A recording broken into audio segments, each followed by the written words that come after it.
What's up, everybody? It's your boy Rick coming at you. Let's just get right into this piece of news right here. Floyd Mayweather, I stand with Israel, sends aid on a private jet over to Israel.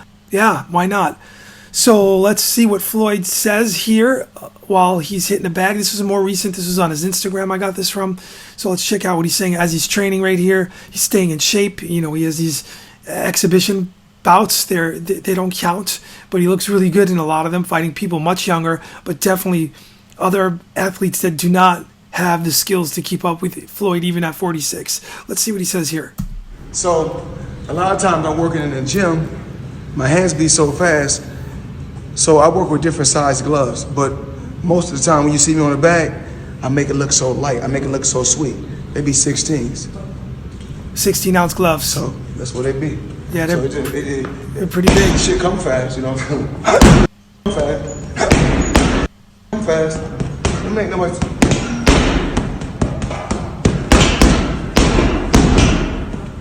You can see there's a person, an athlete that has been doing this forever. He hits that bag like an artist takes a paintbrush, Bob Ross in the building, and starts painting on a canvas. Look at this. Let's continue. You can hear it. Damn.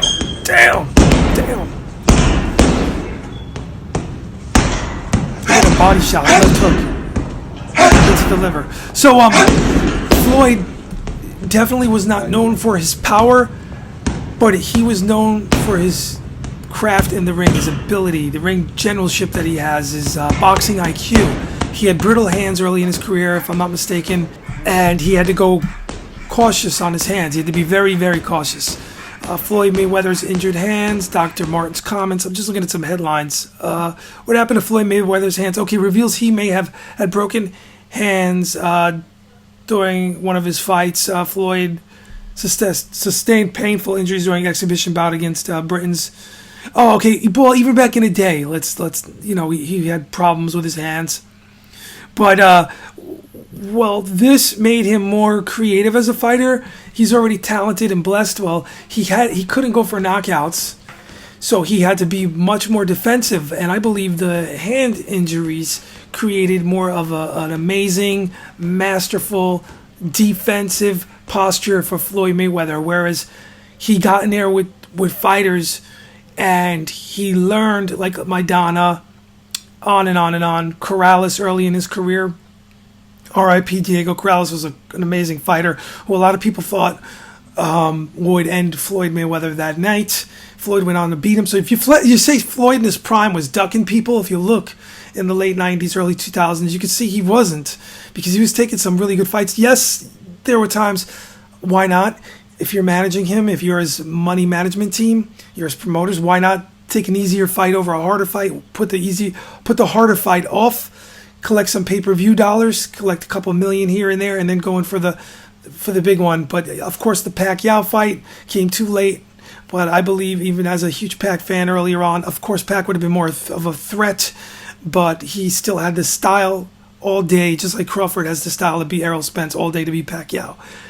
Just, not on emotions, just on common sense, just on ability, watching Floyd, what he does in the ring, and being a fan of both, and seeing what happened, like with Errol Spence and Crawford in the ring. You look at this and you can get emotional. You can be a fan of someone, but when they're totally getting outclassed or beaten by someone that's superior with their talent and gifts, you got to be real. I mean, if you're not, it's just weird.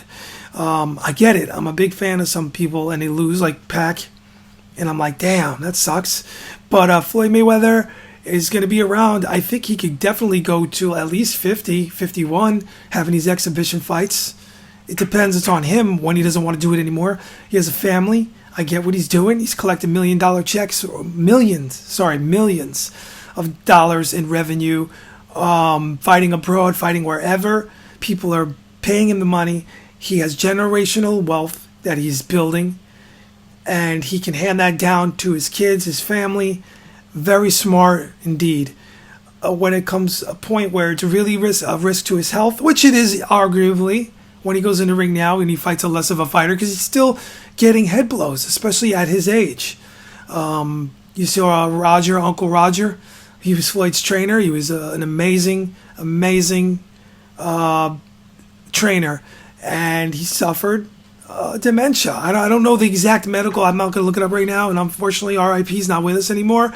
But it was sudden. It seemed sudden to us because you'd see Roger, Floyd's uncle, training him, and they had the 24/7 on HBO. If you don't know what that is, it's basically like the first documentary series following the fighter's life, like a reality show before a major event, before a major pay-per-view. And Roger looked with it for a while, and then all of a sudden he just went further back and got quiet, and he wasn't around anymore. You know, that sucks. That stinks. That's because Roger Mayweather was a fighter as well. Floyd Mayweather's got to be thinking, wow, Am I going to have these difficulties in the next 10 years or less? All of a sudden is some type of neurological disorder is going to surface? Am I going to have problems with memory earlier than the actual anybody that is, has a dementia? I'm not a doctor, of course, but sometimes the early onset dementia comes really early. But is Floyd going to have this, or any other fighters, unfortunately? So he's got to be thinking about that on some type of level. So this man is enjoying his life, but he's still taking risks, albeit they're low risks, because he's not going in there and fighting like a Madonna, even a retired Madonna, someone that's really was in a top boxing circles or a champion, but he's fighting, lesser opponents that are much more younger and inexperienced, and he knows he can beat them. And who knows what type of agreements they have behind the scenes. Maybe they go light, maybe some agreements like that, but he's still taking headshots. Because if you watched one of Floyd's last fights, he did take a shot that was clean, maybe more than one, perhaps, from what I remember. So it's sad what's going on in the world.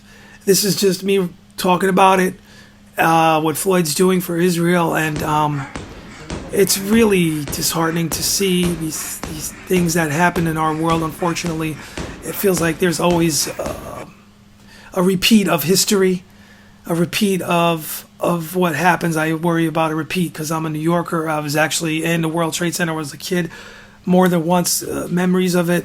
I'm still trying to find a photo. I had an 8th grade trip to the World Trade Center. I'm on the top of it, in the top floor, but inside on this particular picture, and I'm standing in front of the window, and I remember it was my friend at the time, I believe his name was Juan, in the 8th grade, and I had that photo floating around for a while, and it just disappeared on me.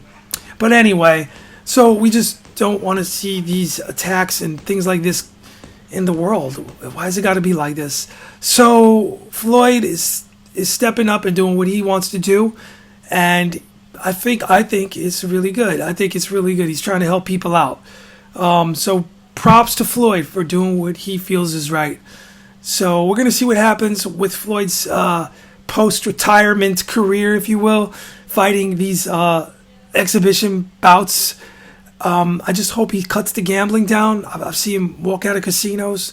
His business, of course, but I just don't want to see this man go broke in the future. It sounds like an impossibility, but from a financial perspective, come on. If I'm putting away capital in ETFs and high savings, APY 4.9 and above, if I can, accounts, how is an athlete like Floyd ever going to go broke? I mean, he could just put $1 million in and really make tons of money, but he has millions. Not make tons, but if it's just $1 million, but make a lot for a regular person to live off of. But he has millions. He can make so much money with his capital, period. Still, how does one go broke? It's crazy how these athletes, how it happens. They have thieves, of course. Mike Tyson could tell you firsthand how he lost his first fortune. I'm glad to see Mike Tyson is rebuilding that wealth, and it looks like he has a great company going. He has all types of people behind him. It looks like good business people have invested in him, and Mike Tyson, that is, and they're guiding him to grow his wealth now that he's rebuilding. Like I said in the prior video, it all goes back to when I feel like it changed when Spike Lee did a live show on stage with Mike Tyson. Mike Tyson was like having no money at one point, well, very low, and he has a retirement career now where he's growing his capital with all types of business ventures and using his name. I even was in Europe more than once. Bought a couple of my Mike Tyson shirts. I walk around with one. The first one I got was in Eastern Europe, in Poland. Mike Tyson over in Europe, by the way, before I get off here, you see Mike Tyson often for the last decade on a sports drink, an energy drink. It's like a Red Bull, I guess. I see a lot all the time. I think I've even filmed it. I don't know if I put it on his channel years ago, but I definitely took pictures, and Mike Tyson's around. He's making money in multiple countries with his name and licensing. That's great to see. So let's hope Floyd, the gambling, walking out of casinos with, even if you won 5 million, let's say, it's whatever, a random number, that means he's gambling a lot. He's walking in there with 30,000, 50,000, probably even more. You're not going to hear the times, unfortunately, with gambling. You're not going to hear about the times when they lose.